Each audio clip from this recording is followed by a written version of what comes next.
Good morning, students. I am Neha Gupta, your science teacher.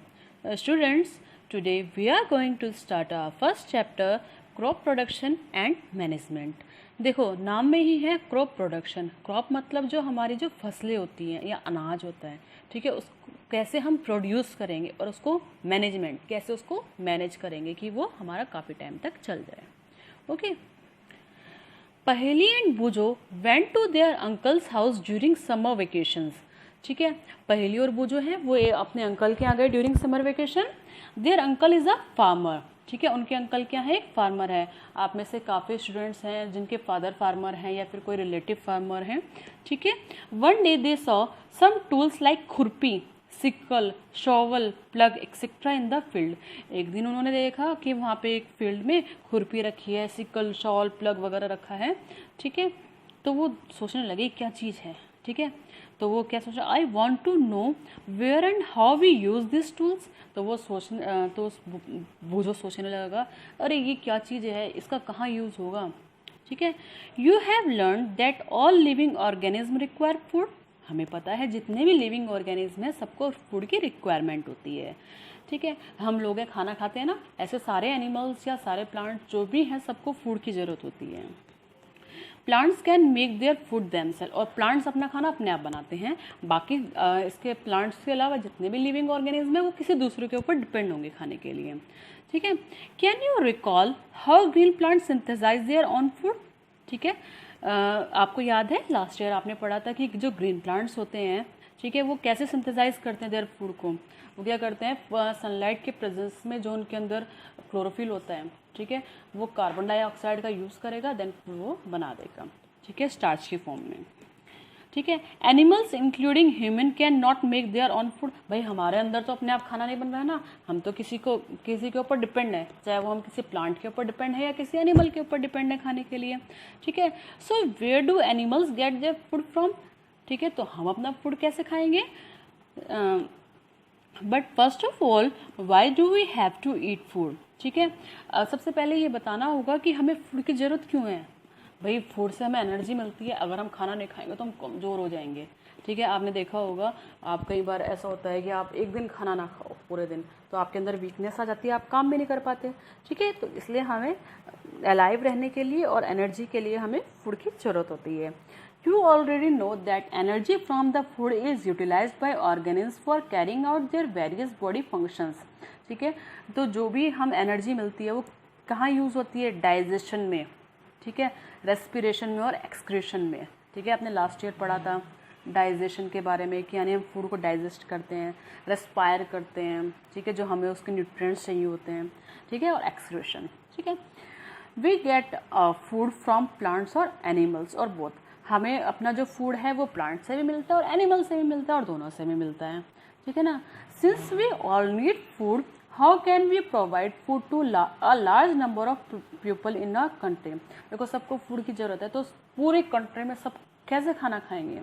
ठीक है, तो वो कैसे खाएंगे, क्योंकि जो फूड प्रोड्यूस हो रहा है, जो व्हीट प्रोड्यूस हो रहे हैं या जो ग्रेन्स हैं, ठीक है, वो लार्ज अमाउंट में प्रोड्यूस होते हैं.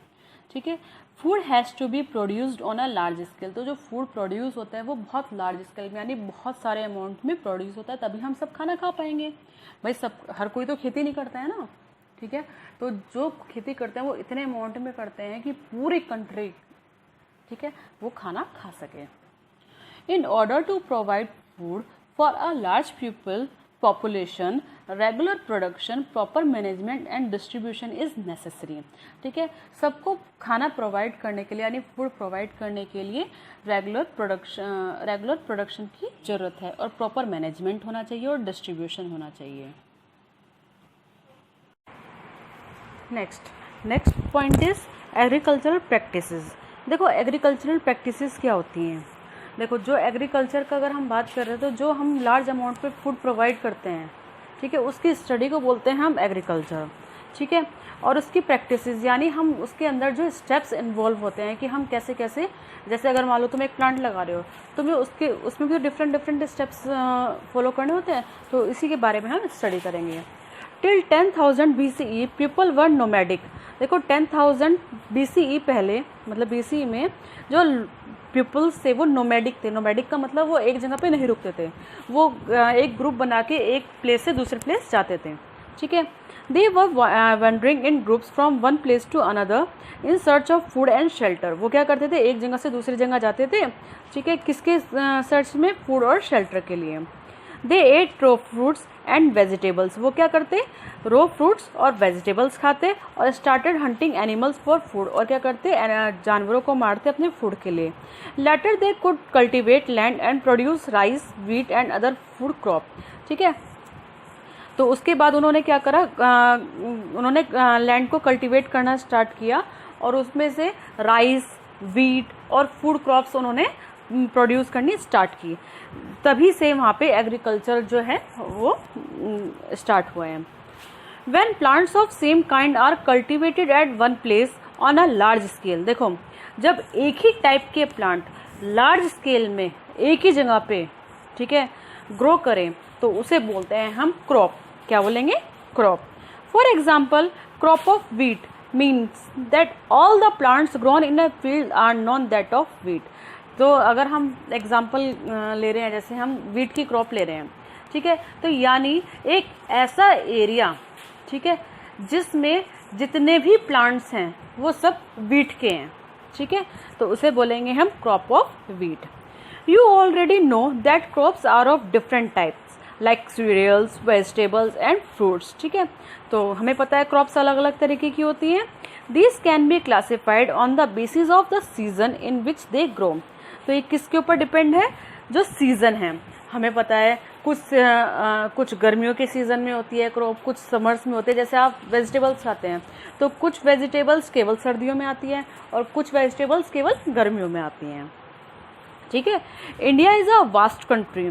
The climate conditions like temperature, humidity and rainfall vary from one region to another. ठीक है, इंडिया एक वास्ट कंट्री है। वास्ट कंट्री का मतलब यहाँ पे बहुत ज़्यादा वेरिएशन है। ठीक है, यहाँ पे जो क्लाइमेटिक कंडीशन है, जैसे टेम्परेचर हो गया, ह्यूमिडिटी हो गया, रेनफॉल हो गया, ठीक है, ये वन रीजन से अनदर रीजन में वेरी करता है। जैसे अगर हम जम्मू कश्मीर की बात करेंगे, वहाँ बहुत ठंड है, लेकिन अगर हम राजस्थान की बात करेंगे तो वहाँ बहुत गर्मी है। ठीक है, तो ऐसे जो टेम्परेचर है वो अलग अलग होता है हर एक जगह का। ठीक है, accordingly there is a rich variety of crop grown in different part of the country. इसलिए अलग अलग कंट्री के अलग अलग पार्ट में अलग अलग तरीके की क्रॉप होती है। ठीक है, despite this diversity two broad cropping patterns can be identify. तो इसी के ऊपर डिपेंड करते हुए टू ब्रॉड क्रॉपिंग पैटर्न्स हैं। नंबर फर्स्ट है खरीफ क्रॉप। देखो, खरीफ क्रॉप क्या होती है, the crop which are sown in rainy season. ठीक है, यानी जो बरसात के मौसम में होती है, that is called a kharif crop. The rainy season in India is generally from June to September. ठीक है, तो ये कब होता है, जून टू सितंबर में। Paddy, maize, soybean, groundnut and coconut are kharif crop. ठीक है, paddy, maize, soybean, groundnut and coconut, ये सब क्या है, खरीफ क्रॉप। देखो, रेनी सीजन में हो रही है तो क्यों होती है, जिस क्रॉप को पानी की ज़्यादा ज़रूरत होती है, ठीक है, उसे हम बोलते हैं खरीफ क्रॉप। नेक्स्ट आता है rabi crop.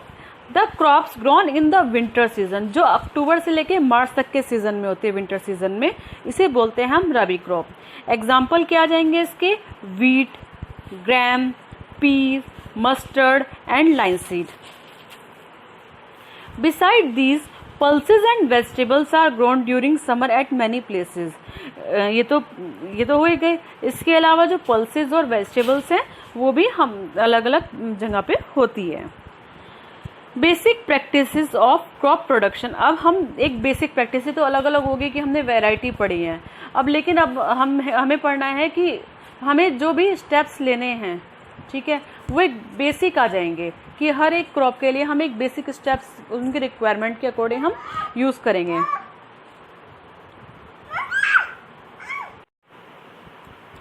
Basic practices of crop production. Why paddy can, देखो बेसिक प्रैक्टिस आपको बता ही दिया है। ठीक है, why paddy can not be grown in winter season. जो पैडी है यानी जो चावल होते हैं, ठीक है, चावल की जो क्रॉप होते हैं ना उसको पैडी बोलते हैं। ओके, तो पैडी को हम विंटर सीजन में क्यों नहीं लगाते हैं, क्योंकि पैडी को वाटर की ज़्यादा रिक्वायरमेंट होती है और विंटर सीजन में इतना वाटर नहीं मिल पाता, इसलिए उसको हम रेनी सीजन में लगाते हैं। Okay, cultivation of crop involve several activities undertaken by farmers over a period of time. You may find that these activities are similar to those The cultivation of crops involves several activities undertaken by farmer over a period of time, यानी जो काफ़ी time तक उस जो activities को करते रहें किसी भी क्रॉप के लिए, उसे बोलते हैं हम, ठीक है, उसे बोलते हैं हम agricultural practices. You may find that these activities are similar to those carried out by gardener और even by you when you grown ornamental plant in your house.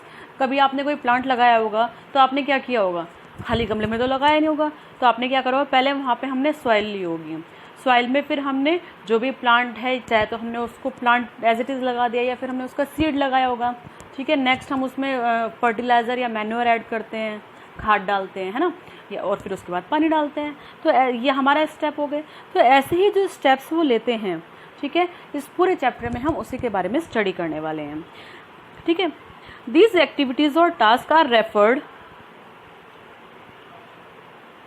To as agricultural practices, इसे बोलते हैं हम agricultural practices. देखो इसके steps क्या हैं। Number first, preparation of soil, sowing, adding manure और fertilizer, irrigation, protection from weeds, harvesting और storage. Preparation of soil that means हमें सॉइल को प्रिपेयर करना अपनी क्रॉप के अकॉर्डिंग, जो क्रॉप है हमारी उसको कैसा सॉइल चाहिए। सोइंग मतलब सीड को सो करना, एडिंग मैन्योर फर्टिलाइजर यानी खाद डालना, इरिगेशन का मतलब पानी डालना, ठीक है, और प्रोटेक्शन फ्रॉम वीड, वीड क्या होते हैं, जो एक्स्ट्रा छोटे छोटे प्लांट्स निकल जाते हैं ना साथ में, उससे प्रोटेक्ट करना। नेक्स्ट आता है हार्वेस्टिंग मतलब काटना, और स्टोरेज मतलब उसको कैसे हम स्टोर करेंगे, ठीक है। तो अभी फ़िलहाल के लिए इतना ही, कल से हम प्रिपरेशन ऑफ सॉइल के बारे में स्टडी करेंगे। तो अभी तक आपको क्या करना है, इस पूरे टॉपिक को यहाँ तक अच्छे से क्लियर करना है। अगर आपको कोई प्रॉब्लम है तो आप मुझे बता सकते हैं। ओके।